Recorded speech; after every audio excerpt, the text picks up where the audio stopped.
strong. Last night I was watching the Australian Open. That was Friday evening, and the match was between Federer and Nadal, and it was a very exciting match. I really enjoyed watching it. The level of play was so high, and at the end Nadal won the day. Now that was Friday night, and the final isn't until Sunday evening. And I thought, well, what is he going to do between now and Sunday? Is he just going to take it easy, or he's got lots of blisters on his hands? I'm sure he'll be wanting to rest his hand and allow that time to heal.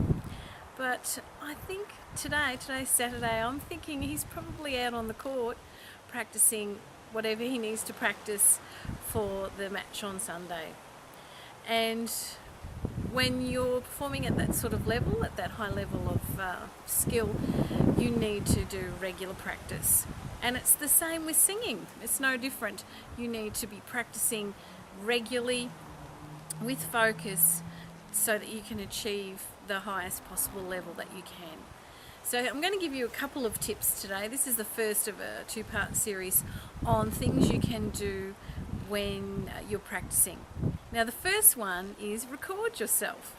Now I'm making a recording now, but you should be either doing an audio or preferably a video recording of your practice sessions, and go back and analyze them.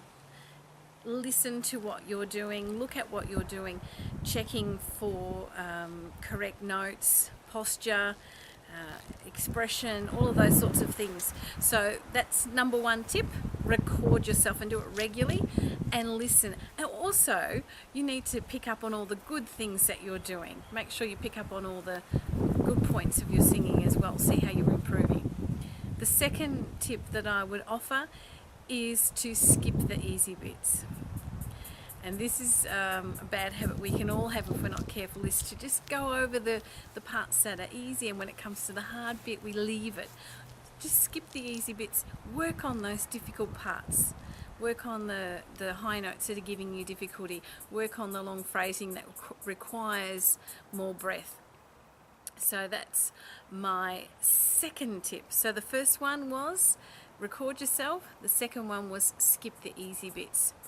The third one that I would suggest is to practice silently. So you can practice anywhere really as a singer, which is great. So don't use your instrument, use your brain.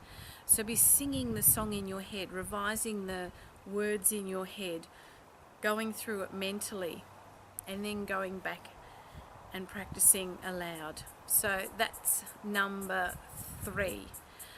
Number 4, take breaks. Do a bit of practice, take a little break, and then come back and do some more. So don't always, don't be doing hours on end of practice. It becomes too fatiguing. So do a little bit of practice, have a little break, go and have a drink, maybe go have a stretch, go for a walk, whatever it needs to be, and come back to your practice. So there's 4 little tips that will help with your practice being regular, consistent, and making good progress. So there's 4 tips for you. I'll have some more at another time.